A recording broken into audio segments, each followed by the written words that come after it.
Iran के समर्थन में जंग में कूदेगा पाकिस्तान। इजराइल को बहुत मारेगा पाकिस्तान। इजराइल ने तेहरान में किया पाकिस्तानी दूतावास के करीब हमला। हमले से पाकिस्तानी दूतावास के कर्मचारियों में दिखी चिंता। ईरान और अमेरिका के बीच चल रही जंग लगातार खतरनाक होती जा रही है और अब संकेत ये मिल रहे हैं कि जो लड़ाई अभी मिसाइल, ड्रोन और लड़ाकू विमानों के जरिए लड़ी जा रही थी, उसे अब विस्तार मिलने वाला है। जल्दी ही जमीन पर सैनिकों के बीच जंग शुरू होने वाली है। अमेरिका तेजी से अपनी सैनिकों का जमावड़ा कर रहा है, वहीं ईरान ने भी जवाब देने की पूरी तैयारी कर ली है। इस बीच दोनों ही तरफ से जोरदार हमले भी जारी हैं और अब खबर यह आ रही है कि इजरायली लड़ाकू विमानों ने तेहरान में पाकिस्तान के दूतावास के सामने बम गिराए हैं।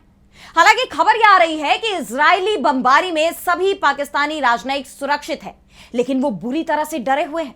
जिस जगह पर बम गिराए गए उसके पास ही पाकिस्तानी राजदूत का आवास भी है। ऐसे में पाकिस्तान बेहद गुस्से में दिख रहा है और वो इस जंग में कूदने के संकेत भी दे रहा है।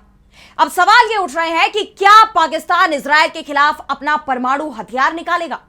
पाकिस्तान के तेवरों से जो संकेत मिल रहे हैं उससे तेल अवीव में दहशत दिखाई दे रही है और इसी पर आज हम अपनी स्पेशल रिपोर्ट में करेंगे बात। नमस्कार, मैं आराधना।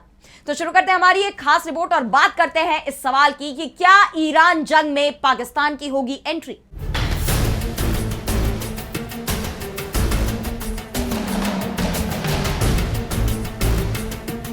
तो ईरान जंग में क्या पाकिस्तान भी शामिल होने वाला है? अभी तक तो पाकिस्तान की तरफ से मध्यस्थ बनने की कोशिश ही हो रही थी, लेकिन अब खबर आ रही है कि पाकिस्तान भी इस जंग में कूद सकता है और वो भी अमेरिका के खिलाफ। हालात कुछ ऐसे बन रहे हैं कि पाकिस्तान को इस जंग में उतरना पड़ेगा।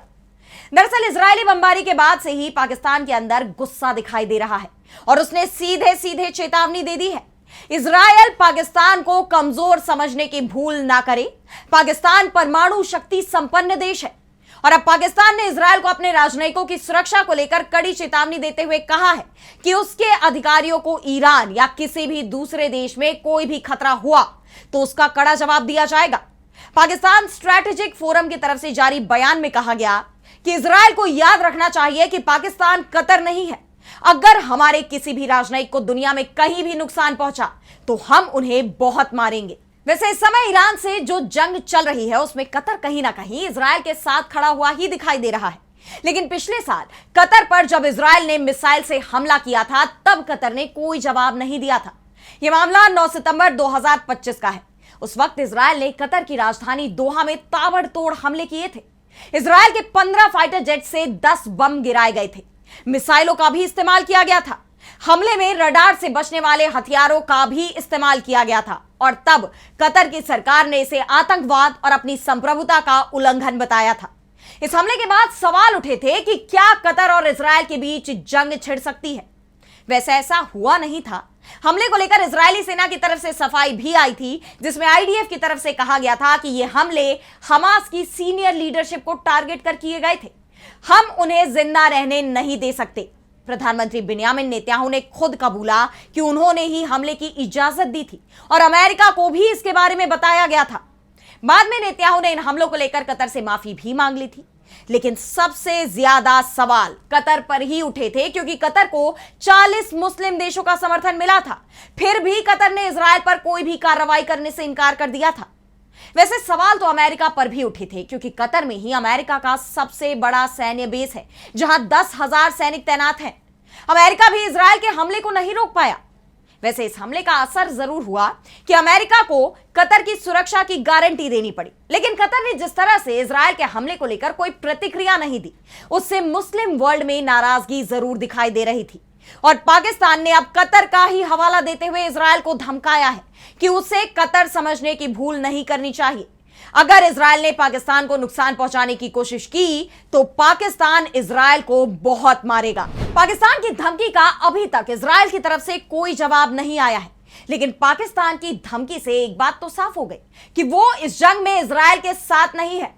पाकिस्तान में जिस तरह से ईरान के समर्थन में प्रदर्शन हुए और सीजफायर के लिए पाकिस्तान की तरफ से जिस तरह से कोशिशें की गई, उसके बाद इजरायल को यह मैसेज पहले ही पहुंचा दिया गया था कि भले ही पाकिस्तान अमेरिका के खिलाफ न जाए, लेकिन इस जंग में वो इजरायल का समर्थन भी नहीं करेगा और जरूरत पड़ी तो इजराइल पर हमला भी कर सकता है। हम इजराइल को बहुत मारेंगे, यह बयान बता रहा है कि पाकिस्तान की सरकार पर वहां की जनता का प्रेशर बहुत ज्यादा बढ़ गया है। यह प्रेशर ईरान के समर्थन में इजराइल पर कार्रवाई को लेकर बढ़ रहा है। वहीं जिस तरह पाकिस्तानी दूतावास के पास इजरायली हमला हुआ, उस हमले ने इस गुस्से की आग में घी और डाल दिया है। ऐसे में अब सवाल यह भी उठ रहे हैं कि अमेरिका ईरान जंग से पहले ही भागने की कोशिश कर रहा है, जबकि इजराइल ये जंग जारी रखना चाहता है। ऐसे में अगर अमेरिका ईरान जंग से भाग जाता है और ये जंग इजराइल और ईरान के बीच की ही रह जाती है, तब पाकिस्तान की भी इसमें एंट्री आसान हो सकती है। और यह बात तो सभी जानते हैं कि पाकिस्तान एक परमाणु संपन्न देश है और वहां की सरकार अपने परमाणु बम की धमकी भी दुनिया को देती रही है और यह साफ कह चुकी है कि जरूरत पड़ी तो वो अपने परमाणु हथियारों का इस्तेमाल करने से हिचकिचाएंगे नहीं। ऐसे में अब सवाल ये उठ रहे हैं कि क्या पाकिस्तान का परमाणु बम इजराइल पर फूट सकता है? अगर पाकिस्तान के नेताओं के दावों पर भरोसा किया जाए तो यह बिल्कुल मुमकिन है, लेकिन इससे बहुत भारी विनाश भी हो सकता है। और यही कारण है कि अभी तक पाकिस्तान की धमकी का जवाब इजराइल की तरफ से नहीं आया है। यह भी कह सकते हैं कि इजराइल इस वक्त ईरानी हमलों के चलते बैकफुट पर है। ईरान ने पिछले 3-4 दिनों में इजराइल पर अपने हमले तेज कर दिए हैं, जिसके चलते इजराइल के कई शहर मलबे में तब्दील हो गए हैं। हालात ये बन गए हैं कि इजराइल सरकार ने देश में वीडियोग्राफी और फोटोग्राफी पर रोक लगा दी है। ईरानी हमलों में जिन लोगों की जान गई है या जो लोग घायल हो गए हैं, उनकी संख्या को भी छिपाया जा रहा है। पूरी कोशिश हो रही है कि अपने नुकसान को कम करके दिखाया जाए, हकीकत छिपा ली जाए। लेकिन तमाम रोक के बावजूद जो तस्वीरें और वीडियो इजराइल से सामने आ रहे हैं, उसने इजराइल की बदहाली को पूरी दुनिया के सामने रख दिया है। और ऐसे में अगर पाकिस्तान की भी इस जंग में एंट्री हो जाती है, तब इजराइल के लिए मुसीबत और भी ज्यादा बढ़ जाएगी।